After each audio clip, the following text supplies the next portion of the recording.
Ilanko, first and thank you for your time and I want to say in front of you, I was telling the team, you are one of the most knowledgeable and humble leaders that I came across recently, and I personally learned quite a bit in the last 12 months. And when I saw this topic of customer engagement, Genzeon, we started out to be the value enablers, right? And customer engagement is one of the key piece to make. Sorry. So, Lolita, whoever is Yes. can you put everyone on mute, please? You got it. Yes. And please, everyone that's joining, if you guys can go on mute, that would be great as well. Thank you. So just one last point, I can't think of a better person to talk about the customer engagement, right? And how each of you can play a role in making our customers feels that we are truly vested in their success. That's where we started the Genzeon.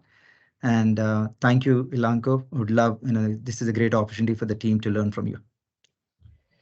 Thank you, Venkat, for the kind words, and I'm glad to join this. Hopefully everybody is able to hear me well. So looking forward to a very interactive hour. I'll try and keep the monologue as short as I can, but at the end of the day, this is for all of you, and we all will get what we put into it, right? So I think I would encourage all of you to ask questions. We'll try and we have a few pages put together, and I'll go through that. And I think it will be helpful if people can ask some questions, talk about the scenarios you are encountering, anything that makes it more real, that makes it more relatable, and we can. I will share from my experience whatever insights I can, right, in thinking about it. So let me maybe take a couple of minutes just to introduce myself. There is my name is Ilanko Kumaresan. I spent quite a bit of time in the IT industry, about 30 plus years now, out of which I spent 26 of them in Cognizant. At Cognizant, I was largely building up their healthcare practice. Right, I spent about 15 years doing that, and about 6 years doing digital transformation across industries, right? So is there the picture on the bottom right is almost 24, 25 years old. So when I had more hair than I have now, and and the one on the top you can see is I think from 2019 when Cognizant completed 25 years. We just went to NASDAQ to ring the bell. It was a fun moment. What do I do? What am I doing now? I'm advising clients at McKinsey, and that's last 6-7 months I've been doing. In my journey between Cognizant and McKinsey, I came across Venkat, and we had some and Vikram and others, right? We had some good engagement. I did a little bit of assistance for Venkat and team to think through the strategy elements, right? So that's kind of how, if for people who are wondering how does Venkat and I know each other, right? So that's kind of in the travels, right? So it is one of the fun teams that I worked with, and I always have very fond feelings for Genzeon and what Venkat and all of you are trying to do. So with that, without further points, let me just maybe let's ask the question, right? What does customer engagement mean to you, right? It will be and what is customer centricity, right? Customer engagement, customer centricity kind of go together, right? So I mean, as Dilbert is always it only exaggerate a few things to make some great points, right? So yes, you can see in the cartoon here, people often companies think and it is natural, right? So we all think from any situation from our perspective, right? So and that's what the cartoon tries to illustrate, right? It's Are you trying to do what is right for you, or are you trying to do what is right for your customer? Right. The challenge for all of us in the services industry is, how do you align these two? Right. Sometimes are they in conflict, or can they be in alignment? Right. And I think that's the question. Right. So let me then ask people in the call, right? What does customer engagement mean to you? You can put it on the chat. You can speak up, whatever works for you, right? What does customer engagement mean to you? What is, when you think about customer engagement, what is the first thing that comes to mind? In one word, two words, can you speak up and say what it means to you?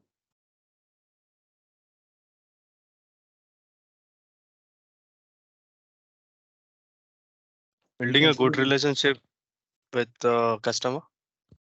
Okay. Building good relationships. Very good. Interaction and involvement of customers with the business itself. Okay. How well you are understanding the customer requirements and how well you are engaging with them. Okay. Catering customer needs within time, scope, and cost. Okay. Catering to their needs. Okay. I think sense of ownership. Communication. Basically communication, actively interacting with customers. Okay. About how you deal with the customer's value, how you set the example to fulfill their needs. Okay. Fulfill their needs. Okay. Ownership, sense of ownership to serve. Okay. Retain existing customers. Finding alignment between company goals and client goals. Okay. Okay. Delivering the value or value creation. Keeping Delivering customer value creation. Engagement. Taking regular feedback from the customers. Okay. Yep. Okay. Extreme Excellent. ownership. Absolutely, yes. And how well you know the customer. Okay. I think many of you have made some great points, right? So, and I think what I see, I mean, a couple of themes I see running through, right? One, delivering what the customer needs to be successful, right? So, and I think it's important to keep in mind, right? Sometimes customer needs and what the customer wants may not be aligned, right? So sometimes, I mean, it's like customer may ask for something, but maybe that is not what he needs, right? I think that's those are some situations that puts you in a challenge, right? So I think I saw somebody saying, let's give what the customer wants to buy, right? Now, if what the customer wants to buy, if he's not thinking about the problem correctly, then if you just do it, I mean, it's like your kid wants chocolate.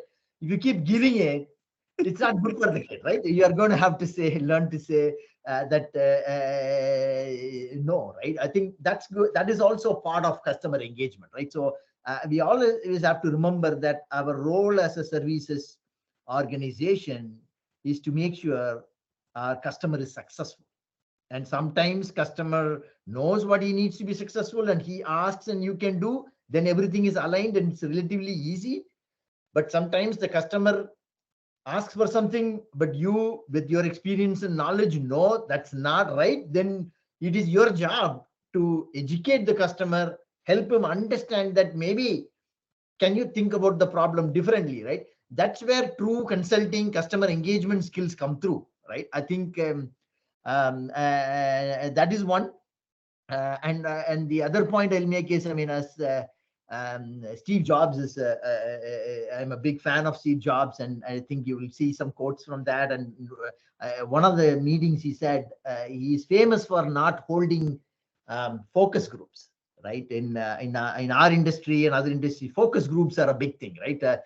Call a bunch of people and ask them what they want and stuff, right? So he is famous for not holding that up. He said, look, customers often don't know what they want, right?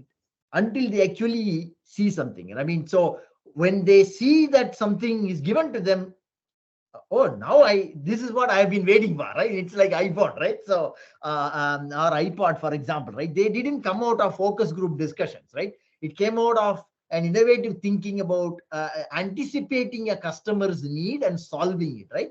That is one of the highest level of customer engagement, right? Being able to predict what your customer needs and actually producing that or articulating it even before the customer realizes, right? So that is at the highest level, right? So but there are stages that we'll go through.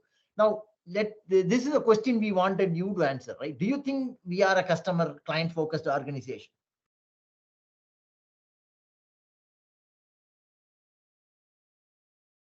Go ahead. Absolutely, Raj. I think so, but I would like the others to chime in and probably put it on chat.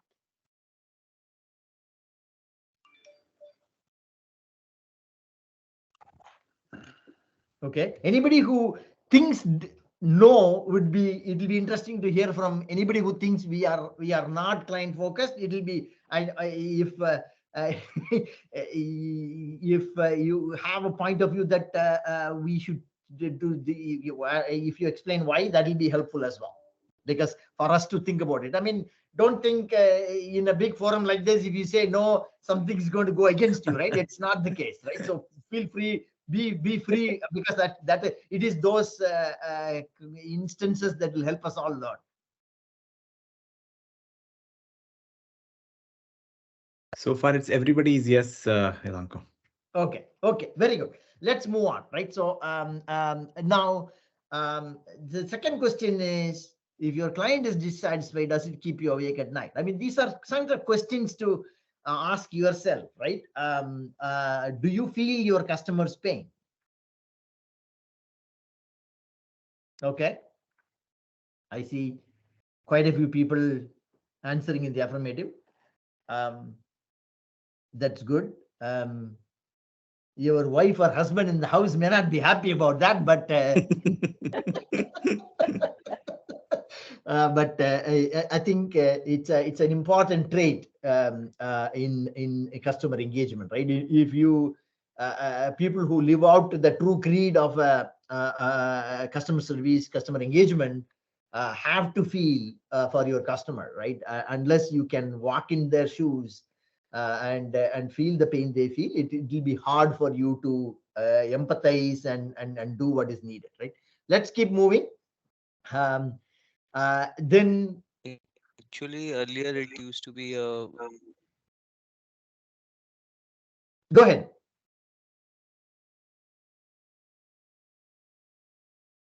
Is it Bano or was speaking? I think they might have gone on mute. I see a fun comment in case Yeah, of actually, Bhanu was trying to speak something, but his laptop went on hold.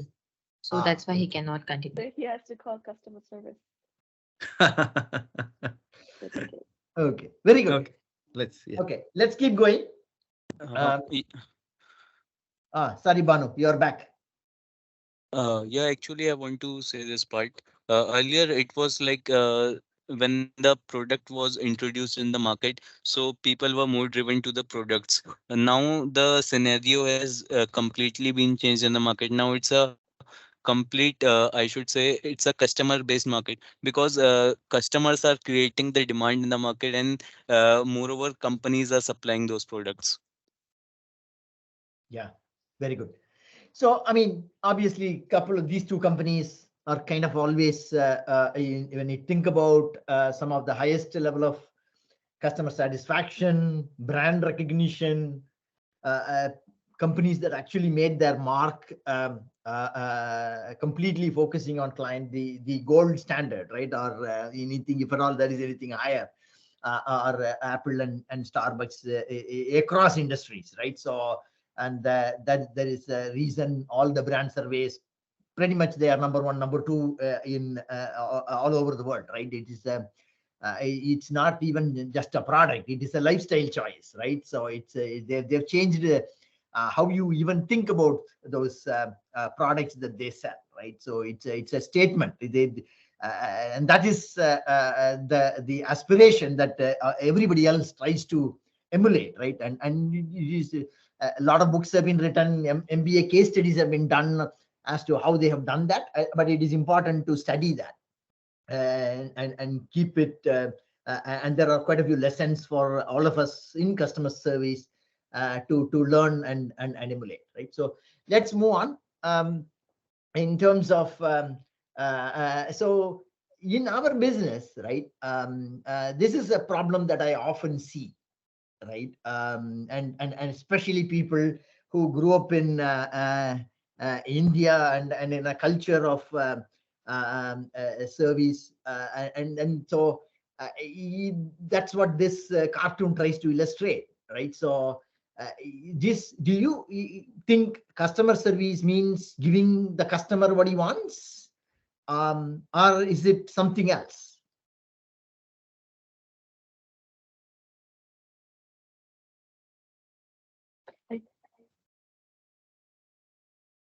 It's like how we sell our product. Yes.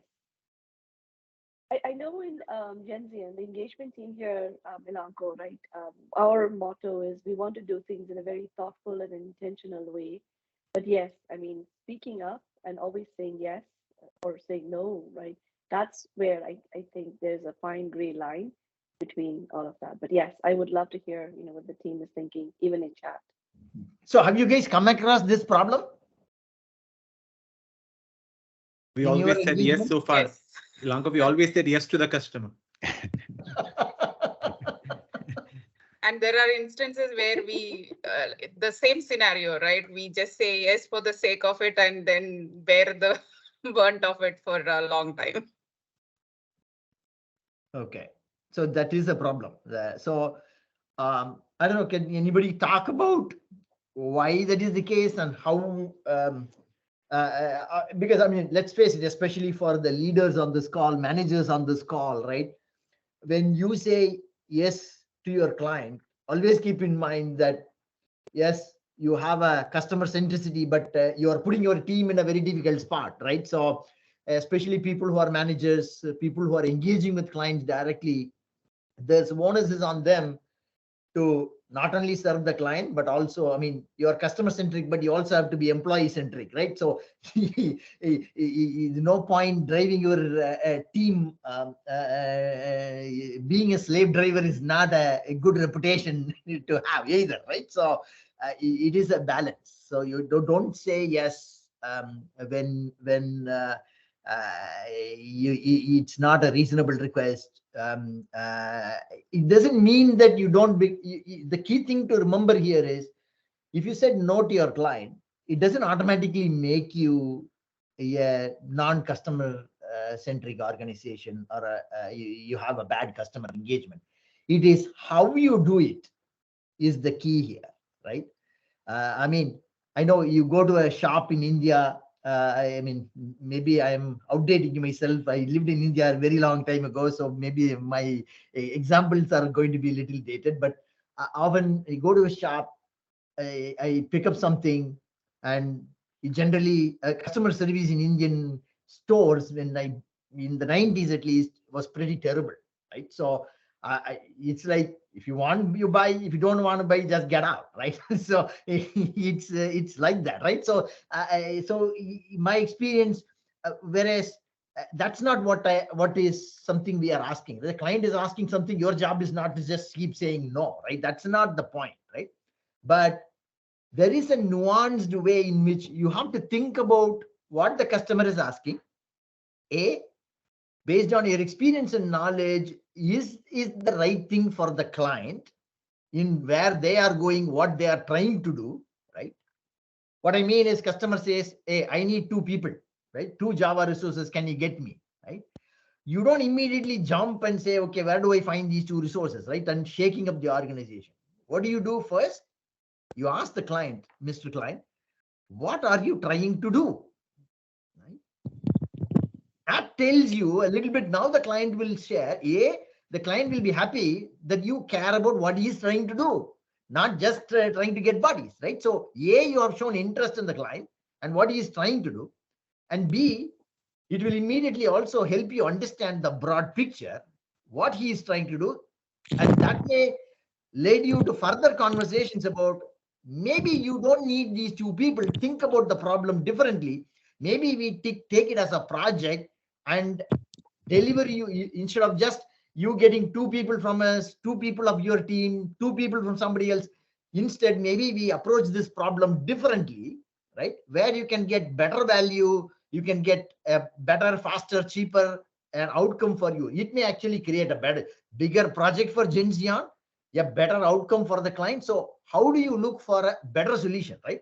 Now, that is not really saying no to the client. That is creatively problem solving with the client about coming up with a better solution, right? That's what that is, right? And that's why it's important to ask the questions, right? That is one step.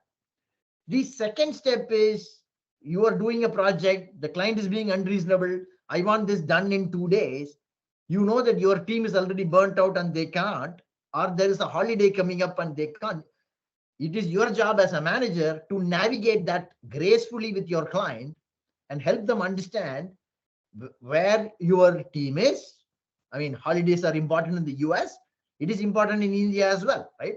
It doesn't mean that you make your team work in a weekend or work every night and so on, right? That you have to creatively engage with your client to make sure you bring it to a reasonable space where you can meet the client's need, but without burning out your team, right? That is the second aspect. So both of that, it's not about saying no, it is about creatively problem solving. That's what we are trying to say. Does that make sense? Oh, yes, Ilanko. Yes, Ilanko. Yeah. I think one point to add, Ilanko, is probably part of our Indian culture where we don't ask questions. But at the same time, in our industry, I feel the why component is what we don't really focus on. We just focus on what and how. So that being said, we assume that we know the bigger picture. We assume that we know what client's vision is. And whatever client is asking, we just go take that as a what. It's primarily the output that we are expecting. And we just try to get it done. So, but I think as long as we understand the why component, we will definitely serve the client in a better way.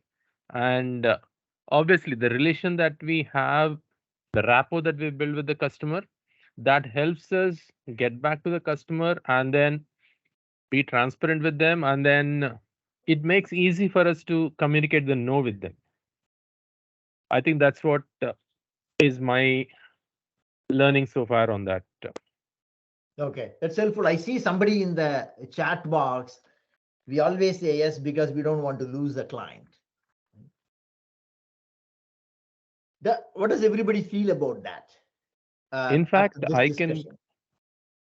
I can give one example from my experience where we said yes for everything and then client gave us the pink slip. Okay. And again, there we again got back the project and then we ran that project for 5 years.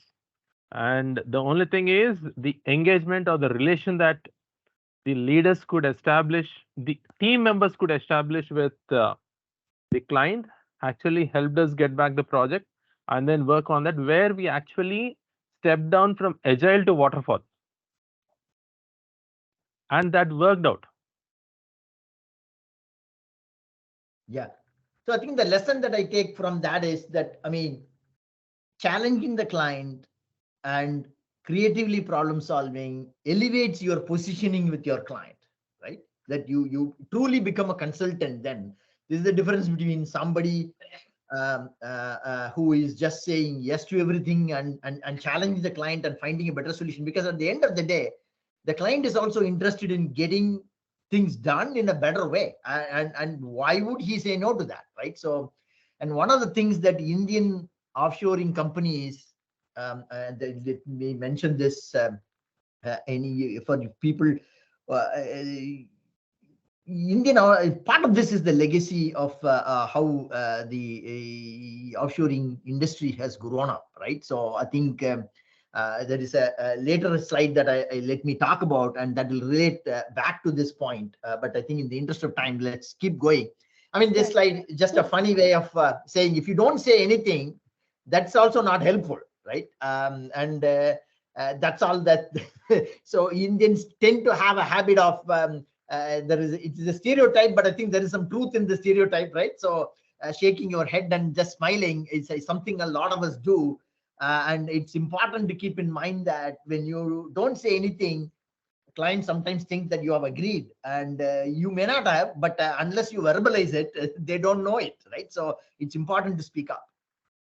Right. And Ilanko, how should Yeah, Genzeon, actually, right, tailor?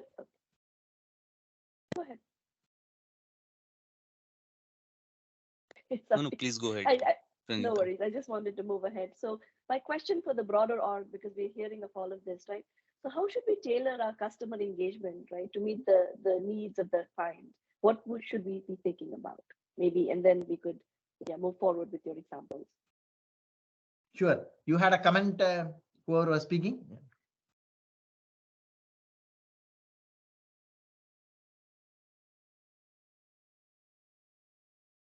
Okay. Let's, so this is, I think Pranita brought a great point, right? So you have to decide what you want to be to your client, right? And I don't know how many of you have seen the movie The Godfather. So here is a reference from a movie in the 70s, right? So hopefully all of you have. If not, please go do see it. It's a fun movie, and I don't know, maybe fun is not the right word. It's it's quite an interesting movie. Let me leave it at that. So the idea is to become a trusted advisor to your client, right? People in customer service, I think that is the highest positioning that you should aim for. I mean, here at McKinsey, this is what they talk about every day, all day long, all year long, right? It is to becoming a trusted advisor, right? So being a trusted advisor to your client is the highest calling card a consultant can have. So that should be the aim for you, right? Now, how do you become a trusted advisor? The easiest way to understand that is just to relate back to your own life. When you are in trouble, when you have a challenging problem, when you have a difficult situation, who do you call? Who do you talk to? Right?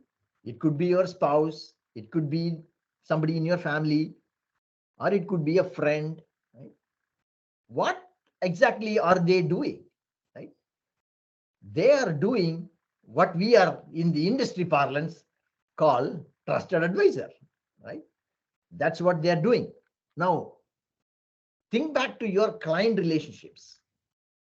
Is there a client that you are working with that will think of you as a trusted advisor? When he is having a problem in the project, will you be the first or second call? Now, you may not always be the first call. It's okay. But will you at least be a second call? But if you are not on the list of people he would call, then you are not a trusted advisor. Right? Yeah, somebody was trying to say something. Go ahead. Go ahead, Abhinav. No, I think he just raised his hand by mistake, Ilanko. Okay. Yeah, we also have some polls. Alex, at this point, if you wanted to run one of the polls, we have some fun polls that's coming up as we are going through this.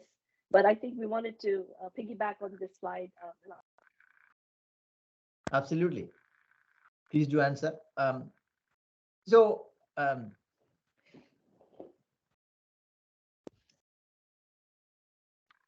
one of the things that, to keep the ball rolling, right? All of the associates in this session today, we all have various roles. And so from that angle, right, how should each of us think of as customer engagement in our more specific roles? So I think obviously it varies, right? Depending upon your role. If you're a developer in a project, which I think many of you on this call are, right? You want to make sure that you're doing the best job you can in developing the solution that you are working on, right? That's a minimum necessary. But at the same time, it's not sufficient. So one of the things I'll encourage all of you to do, that you may be a developer, you may be a tester, you could be a business analyst, right? Always understand what it is that you are trying to develop, what it is that you are trying to test, what is the business problem it's trying to solve. Yes, you may be a Java developer and maybe you are very passionate about Java and you're trying to learn the latest and greatest on that technology and so on. And that's great. Do that, right? You should do that. But keep a little bit of time to learn about what business problem that technology is trying to solve. That's a very important next step that you must take. I'm not saying maybe you spend 70% of your time on technology and technology related things, but maybe keep 10, 20% to learn about the business problem it's trying to solve. That will help you become a better developer. Trust me. Right? And you will be able to serve your client better, because when you understand, you may be working on a claim application, but then you must understand what is the claim application. What does the claim mean to your client? You will realize the impact that your code is actually making, and you will understand the broader relevance to the work you are doing. And frankly, it will motivate you more. It will make you a better developer. You will understand the problems that your code may be creating if you write bad code, right? So I think all of that is very, very important. I mean, I'm sure many of you are working on projects that are touching people's lives, right? Many of you most of you, I think, are working on healthcare engagements, right? I spent 15 years and every day, the thing that motivated me was not technology. It is the fact that it impacts hundreds of millions of people's lives, right? And that's something you should take a lot of pride in. And it will also help you appreciate what the client is trying to do and the role that you play in it. I think it's very important. And it also leads to this point, right? We had touched upon this in the customer engagement earlier, right? Getting closer to your clients, right? So depending upon no matter what role you play, make sure you understand what the client is trying to do from a business perspective. Now, if you are a leader of a team, a manager, somebody who is interacting with the client, then the onus on you to understand what the client is trying to do is even more important. But you cannot even stop there. You have to start thinking about what the client needs to do next. That's where you become more anticipatory, right? Because you are now in a leadership role, the expectations on you is going to be higher than it is from a developer, tester, business analyst. You have to now not only understand what the client is trying to do, maybe they're trying to develop a customer service application. Now you need to think about, okay, what is your project, the customer request, the project that you won and you are delivering. But unless you start thinking, how can I make this, where is this going to go next? If you start thinking about that, then you will become and you bring those ideas to your client. Now, then the client will start treating you as a trusted advisor. If you just answer the exam question, which is customer said, go build this application. Now you're working hard in building the application. The developer test, they are all doing and they are understanding what they are building, that they have all done their jobs. Now you as the manager, you as a customer success manager or a project manager in the client location, your job doesn't stop at just understanding what the client has asked you and your team to do. Your job is to also think about, how can I do this better? And where can this go next? Are we using the latest and greatest ways in which customer engagement is done? Maybe the customer has chosen a technology that doesn't allow for some enhancements. You must engage your client on that. Right? Are you doing a Salesforce engagement? Okay.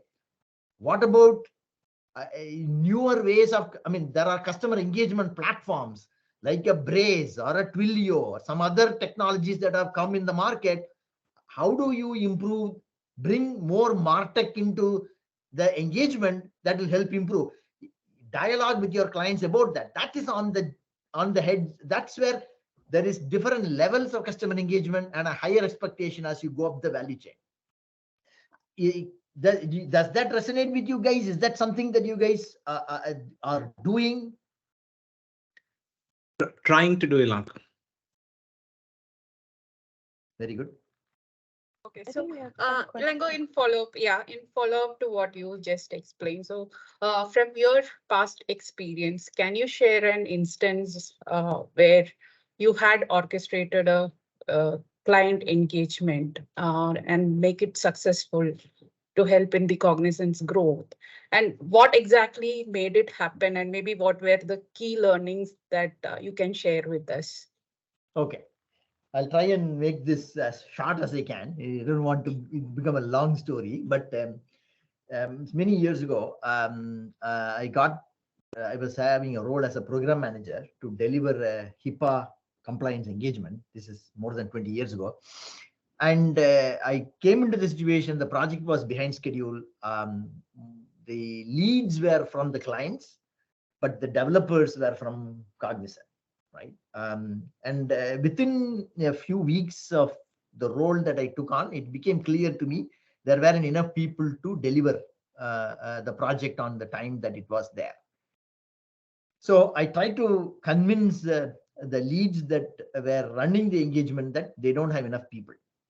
They all felt, hey, I'm just trying to make money for Cognizant, right? So that's why I'm trying to add resources, right? So that the CIO organization and some of the people, I mean, it's like whenever I bring it up, they'll kind of make snarky comments, or somebody used to say ching ching ching ching, right? So it was somewhat upsetting. But I was the program manager, and I represent the program at the steering committee level, where the chief operating officer of the company is sitting, and he is pummeling me in every meeting as to why the project is running red. We used earned value management to track the project's progress, and it was getting worse and worse, right? So I went to the CIO, had a conversation, and the CIO was with his team, right? Hey, my team doesn't think that you need more people, so maybe your developers are not good, right? That's why it's not progressing, right? So it was a tough situation.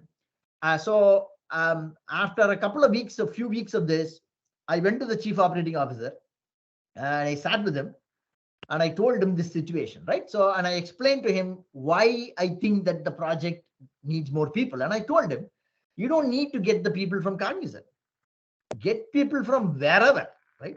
I don't need to make a single dime on this. My job is to make sure the program is delivered on time, right? And I can see you are not going to get it done on time. So he said, how many more people are required, and when can you get the project on schedule, right? I put a stake on the ground and said, you add 10 more people in 6 weeks, I'll bring this program on schedule, right? You can get the 10 people from your own company, somebody else, I don't really care, right? So then he picked up the phone right there, then and there, called the CIO into his office and told him that make this happen, right?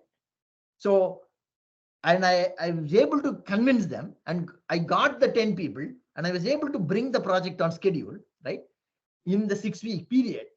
But because I had overruled the CIO, I realized that I may have compromised my relationship with the CIO and his team, right?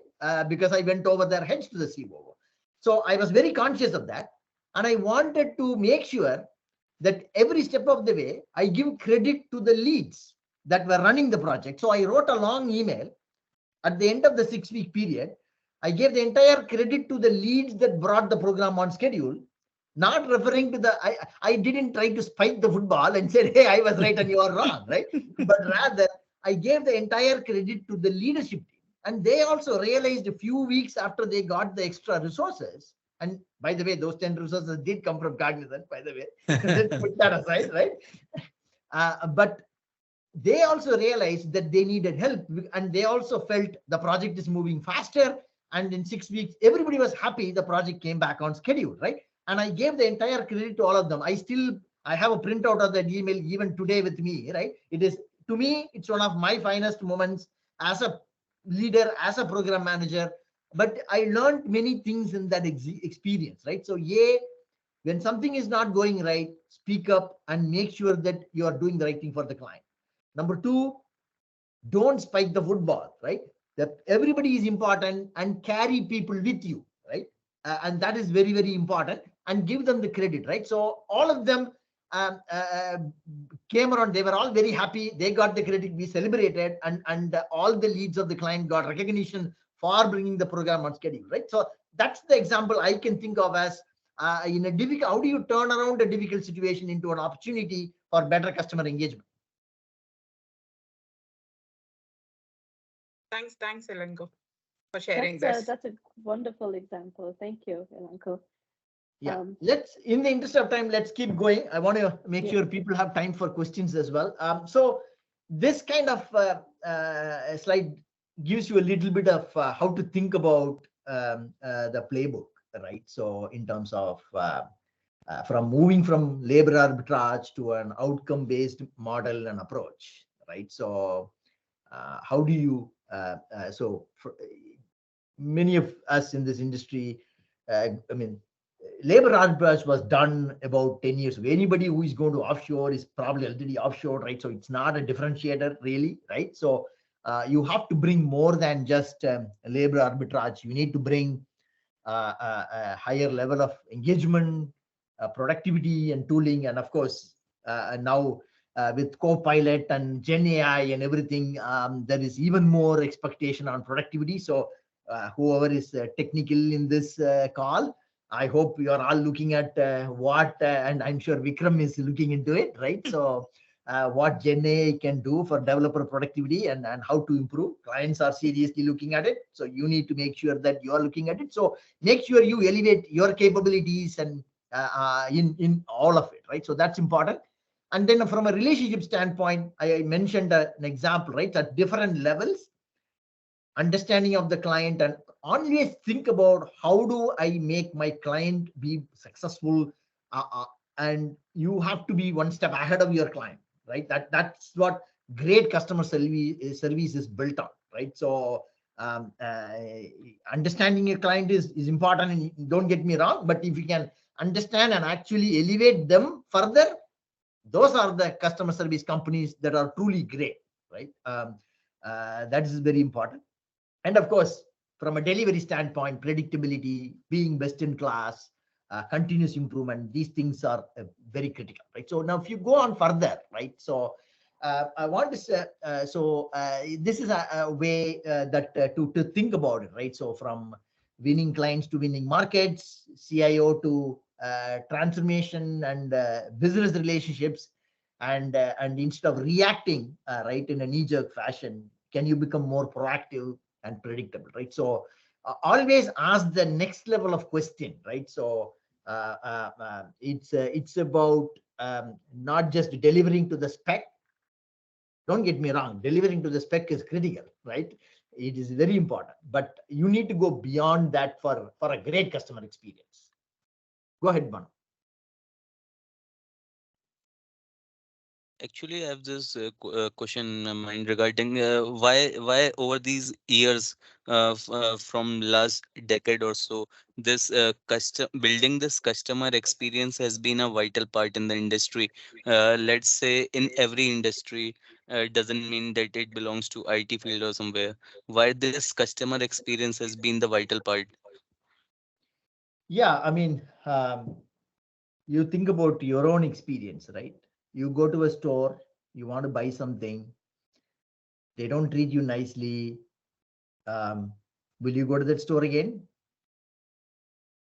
You won't, right? It is that's at the basest level, right? That's why customer experience is critical, right? So now you think about if you go to a store, they treat you nicely, you go to buy one thing, but they treat you so well, but they also show you some other things and kindle your interest in things that you didn't even think you needed, and you end up buying 4 things and you come out of the store. I mean, I'm sure all of us have had that experience, isn't it? You go to buy one thing, but you end up coming back and buying 5 things. I mean, I was working in AC Nielsen at some point, and they used to tell me, analyzing their data, right? They advise retailers where to keep the products in the shelves, in the positioning within the stores. Have you ever thought about that? Any of you walk into stores, you find they keep changing sometimes, right? Some products are in the front, some are in the different aisles. It keeps changing what is in the aisles, right? What drives that? It is the analysis and analytics of the data. In fact, Nielsen used to tell me in Germany that based on the analysis they found, men come to buy certain products to the store on Thursday afternoons. Right? So what they used to do on Thursday afternoons, keep a lot of men shaving products on the way to go buy certain things that they know men buy, to make sure that when they walk to that point, you have to walk across the shaving products and cosmetics and other things before you reach there, so that along the way you see it, you will pick it up, right?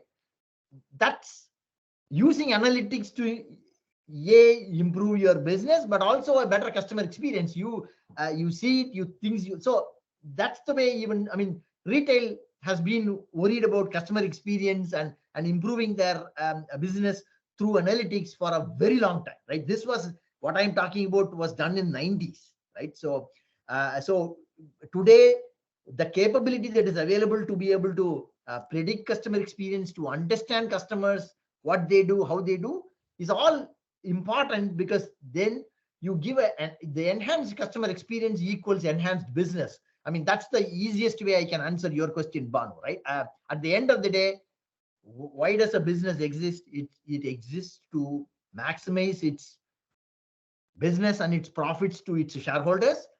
The way to do that is through better customer experience. Companies that don't give great customer experience tend to fail and cease to exist.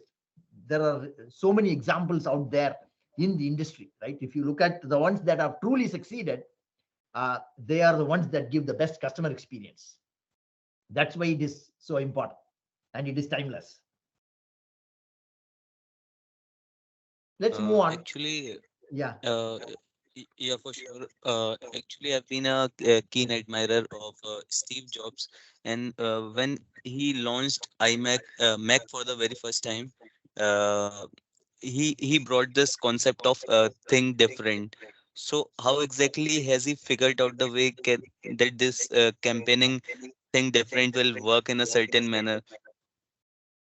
Yeah, now I think you're asking me to get into the mind of Steve, but I think I don't know whether you have seen the Think Different campaign. There is actually a video in YouTube. You can where when he launched that, he did give a small speech, and in which he talked about um, Apple in the 90s went through a tremendous amount of troubles, right? Their business was down, their products were not differentiated, and there wasn't. So he wanted to give a different brand image, right? So, and how do you change the image? And he also wanted customers, when you think of Apple, he wanted to make sure that they understand that this is a new Apple. It is not the same Apple that you know before, right? So, and that was at the root of that messaging. So there is an ad agency that worked with him to build that campaign, and the goal of the campaign was to send a message into the market that this is a new company.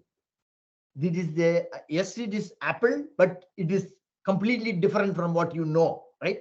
And it is about changing the perception of the company, right? And that's where the campaign was, that we are going to come up with products that are very different and revolutionary, and that's the message he was trying to come up with. I'm not going to try and incrementally make your life better, but I'm going to completely change how I impact your life, right? That is what that campaign was trying to do. And of course, the important thing here is a campaign with success. That campaign was successful only because Apple delivered on that promise. Yep. When the campaign came, it was just a promise. It would have remained like that if they hadn't come out with the innovative products that followed that campaign, right? Otherwise it becomes a marketing slogan, right? Everybody says that, right? The authenticity is in delivering on a promise that you make, right? If you don't deliver on a promise, it's worth nothing and it will be forgotten. The reason we all remember it is because it was followed up with products that met that definition and that met that high bar that was set by the campaign, right? And that is why it is powerful, right? And that is why it is important, right? So campaigning, marketing is important, but if you don't deliver on the promises that your marketing team makes, then it will just remain a slogan.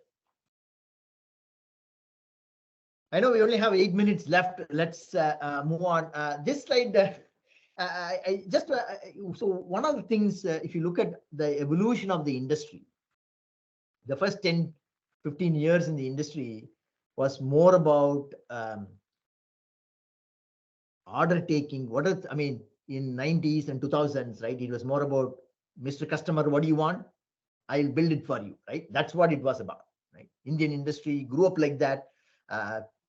Late in 90s was about Y2K. After that was a lot about maintenance, trying to, okay, you have 100 people supporting some 50 applications. Let me take a piece of that, right? I will do it 10 people offshore. Maybe then slowly I take full responsibility. That's kind of how the industry grew. Now, the downside of growing like that was that Indian IT industry never thought about challenging the client. Now, what that did when the whole social, mobile, analytics, cloud revolution hit in the last 10 years was Indian IT industry was caught flat-footed, right? In 2012, 2013. Because we were all going to clients and saying, Mr. Client, what do you want? The client turned around and said, I don't know what to make of it with this social analytics change, cloud and all that. Help me make sense of it, right? I don't know what to do with all this. Can you help? And we were not prepared to answer that question. I am prepared to give you tell me what you want, I will build it for you, right? I'll build the best application for you. But his point is that I don't even know what I want, right? Help me figure out what I want, right? And Indian IT industry was not prepared. This gave birth to the East European companies that took the industry by storm, right? You think about EPAM, Globant, Luxsoft, right? Even Soft Vision, whole series of companies based in Ukraine, Romania, and Eastern Europe, which had a long history of very strong engineering skills, but they did not have the order taking mentality. So a lot of clients gravitated towards these companies with such engineering background because they were willing to challenge the client. And they were telling the client, this is what you should do. This is how you think about digital. So a lot of work went their way. That's how these companies became, EPAM is a $2-3 billion company today. So is Globant and others. It was an opportunity missed by the Indian IT industry, right? Indian IT industry, it's not like they don't have people. It didn't have the volume. It had all of it. What it didn't have the attitude, right? It's the attitude of how you approach the client, right? Your client is in a situation, he doesn't know what to do with the changing technology environment.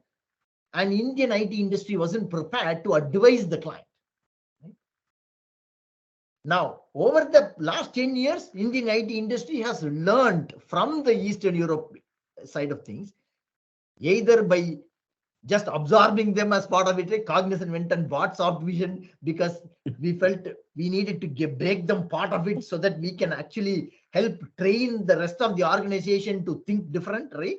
And challenge the clients. So, or adopt some of the methods they have come up with and so on, right? Now, that's where we are today, right? So today, clients are looking for partners that will help drive business value, which includes challenging their thinking, giving them solutions that will take them to where they need to go and not only ask them what they want, right? There will always be some clients who will know what they want and they will ask you and you will continue to serve them. Don't get me wrong. That market will continue to be there, right?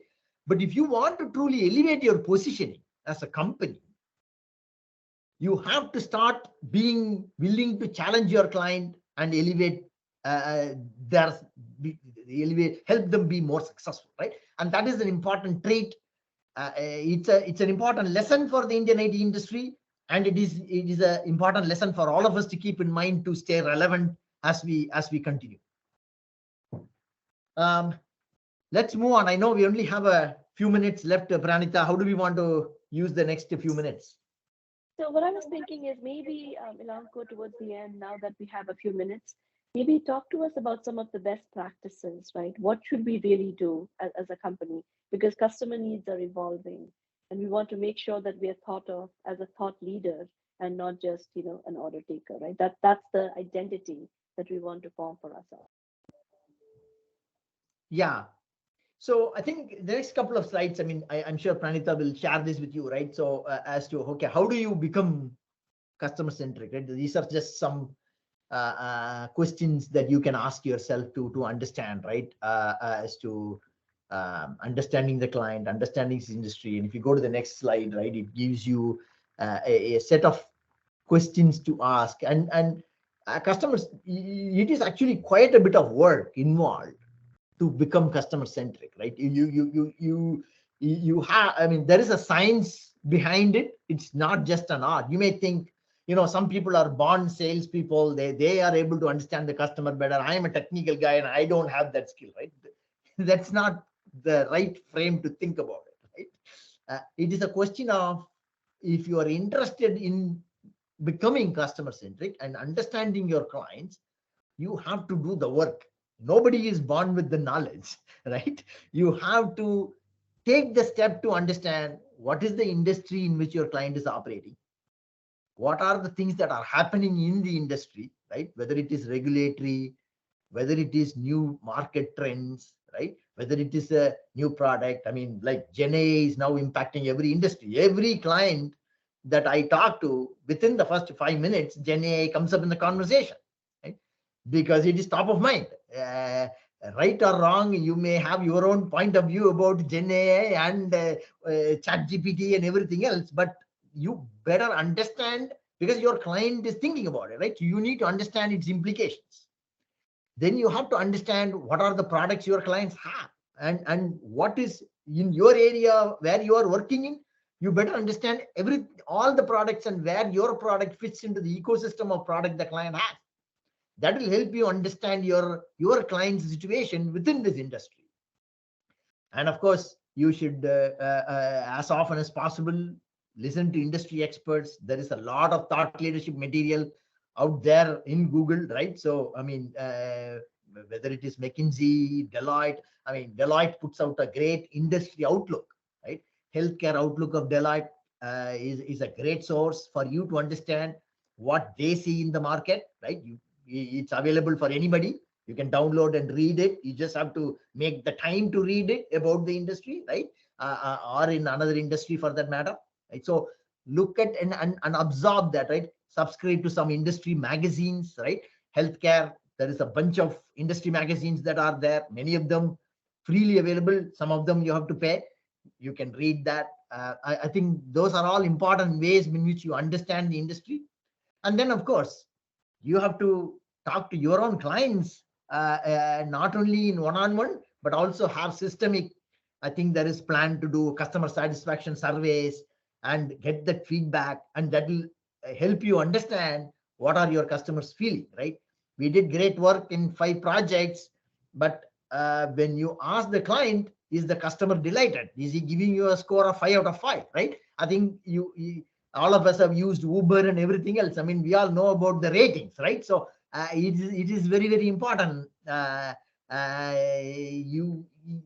you do customers pulse check constantly, right?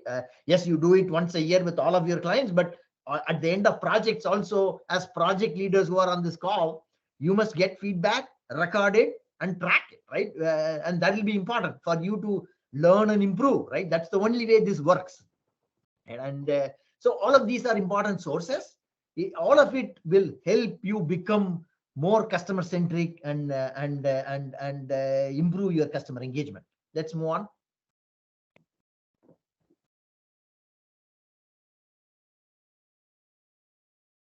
So do you have a hard stop, Ilanko? I know it's 10.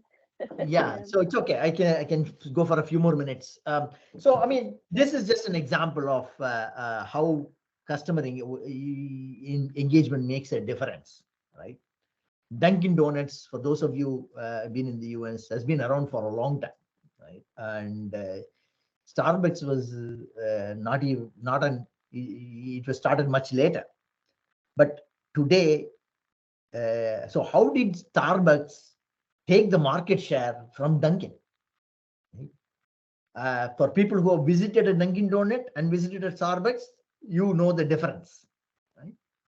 And it all comes down to customer experience, right? It is how you feel. Dunkin' Donuts is like, I don't know, our corner tea shop. You just go pick up the tea and go, or coffee and go, right? That's all it is. There is nothing fancy about it. It's just people just used to buy coffee there. Starbucks changed it to an experience. They gave free Wi-Fi. They made sure people come in, you can sit there, use the Wi-Fi. You don't have to pay for it. You love sitting there because it's such a clean and nice environment, welcoming environment, colorful. They brought all kinds of different types of coffee that you could never even think of, right? So Dunkin' just gave one coffee, right? And Starbucks, I can't even make out all the names that are there, right? But so they changed the coffee drinking into a premium experience. And so instead of $1 coffee, they could even charge $2. And you know what? People still follow themselves to go buy it, right? That tells you that how, to Banu's question earlier, why customer service is important. It changes your perception, right, about who you are. And that's the question Genzeon has to ask itself, right? What does it want to be for your clients? I think it started with that at the beginning, right? So what do you want to be, right? I mean, let's face it, right? Everybody doesn't have to be a premium player. You don't have to be a premium player to every client either. That's the beauty of it, right? You have to know who you are to your client. So, I mean, Walmart doesn't try to provide a premium experience. It's a very successful company. Is there anything wrong with that? Nothing wrong with that, right? They are very clear about who they are, right? They used to have a slogan called always low prices, right? That was their slogan for a very long time, right? But Target tries to appeal to a different player, right? Different set of clients, more an aspirational clientele, right? That's what Target tries to achieve, right? I'm sorry for the people in India. I'm trying to make references that are all US based, but I hope it makes sense. And I'm sure there are Indian brands that follow a similar model, right? So so as a company, we have to decide what do we want to be. And within each of your clients that you are serving, you should ask yourself, what am I to this client? Maybe for a share care, we are a very strategic customer, strategic partner. So the burden on the people working in share care is going to be much, much higher compared to another client where you may just do one project and one among 20 vendors that are there. You are a tactical player. Now, whoever is managing the relationship, if he wants to elevate that relationship, has to think about, what do I want to be? Now, at Cognizant, we always used to classify ourselves in each of these and say, you know what, in this client, we are a run partner. Meaning what? I do a lot of their OpEx maintenance and support and some of the development work, but we are not a strategic partner. Now, when you are like that for 10, 15 years for a client, it is very hard to change that perception. They will not give you strategic engagements because their point is, you are a run partner, stay in that lane, right? Now, you're a good run partner, continue to be that. And sometimes you may not be able to change it. But with a different client, somebody else is the run partner. What do? We go to the client and say, you have a run partner, keep it. Keep the maintenance and support with them. But you know what? Why don't we automate the hell out of the maintenance and support that you have? I will become a transform partner for you. and position yourself, enter that client as a transform partner, right? So because I don't want to take your mess for less. Somebody else has it, let them keep it, right? I would rather automate it and reduce the mess completely. You know what? Clients will listen to that, right? But you have to think about who you want to be to each of your clients. It doesn't have to be the same for all the clients, right? That's the point I'm trying to make. Differentiate, understand where you are and what your positioning is and how to actually approach that client. Discuss with your team, your leadership, and develop a roadmap and a plan, right? For a multi-year plan. Some of this will take time. You can't do this in 1 month or 2 months. It's not a short-term exercise. It is a much longer-term exercise, right? But you must have a plan and an approach, and you can slowly get there. Now, am I saying if you are a run partner for a client, you cannot change and become a transform partner? Not at all. But be aware that it is a harder climb. We have done it. Sometimes you have to invest and change it, but being aware of the hurdles and the challenge involved makes you be more aware and walk with your eyes open, right? So understand the perceptions of the client. Don't try to fight it. Don't be disillusioned. If it is important to do it, you have to go do it. But in some places, if you are a transform partner, like a Sharecare, remember the expectation from the client is going to be 10 times as high. And you better be ready to serve it. That client will demand a number of things. I'm sure many of you in this call probably know that the client is demanding a number of things. But the client is demanding a number of things because you have a privileged position. You are a trusted advisor to that client. So the client has earned the right to demand that from you, right? I mean, it's like your family, right? You don't tell your parents you are coming home. You just barge in, and because you don't need permission, right? You get barge in, right? That's a privilege you have, right? And that is what this client has with you, right? And that's why they are demanding. Now, that doesn't mean you should do unreasonable things or agree to unreasonable things, but remember the positioning and what you want to be and keep that in mind, right? That's the only point I'm trying to make. Let's move on. I think that's pretty much, I think, most of what we had. I mean, only, and the last, I guess, is what we use to, I mean, how do you know you're customer centric? Right? That comes through the industry scorecard, what we call net promoter score, right? So you do customer satisfaction survey and you find out how many of them say, I'm your supporter and I root for you, and how many of them say, I want to remove you, right? So net promoter is basically promoters subtract from your detractors, right? Now you want to keep this score as positive as you can, and as you can see the names below, they have a pretty high net promoter scores, right? And that tells you what your clients think of you, and is this something you do? You can do it within a customer with 10, 20 of their employees. For that customer, you can get an NPS, or you can aggregate it at the company level by doing multiple customers. You can do it at any level that you want, right? So I think doing that survey, that tells you what your NPS is, right? And that's a good way to measure your customer engagement. Let's move on.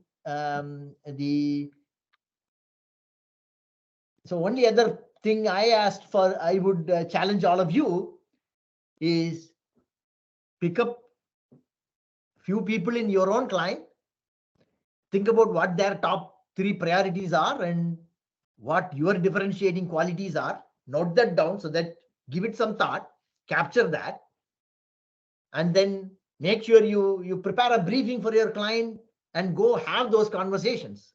What they are trying to do, why they are trying to do, how it can be done different or better. Think about those things, have a conversation, and you will start seeing that you are beginning the journey of the way you engage with your client, and you will start changing it. And do that for the next 60 days, and then go check with your client, right? In 2 months, how many of you are able to change the way you engage with your client? I think it will be a good experience and it will help change your position, and you will learn a lot in this process, right? Don't worry if it doesn't go perfectly. It's okay, right? And that's the thing. Important thing is start the process, and the clients first of all will get the message that you care about them, right? The minute you think about their problems and how to make it better, you have already gotten a gold star. That you first of all care about me as a client and you are thinking about me. No, all clients will appreciate it. Now, all the ideas you take may not work out. Clients may say, hey, this is nonsense. What are you talking, right? Throw it away. Don't be disillusioned. It's okay, right? But the important thing is to demonstrate that and that you're thinking for them. Conduct a hackathon, right? Come up with ideas if you haven't done, and share it, right? And you can start the process, and then you can decide what's the right cadence to share and all that. And I think you'll be well on your way to being a very customer centric company. And then Pranita, go to the next page. Yeah, I think that's pretty much all we had. And do tell us how that experience goes. That's all we had for today. Yes. Thank you, Ilanko. It has been an incredible experience. Hopefully, the team here at Genzeon learned a lot. We have a quick little poll to end the session, but we want to thank you for your engagement. Thank you for sharing your experiences. Happy Friday, everyone.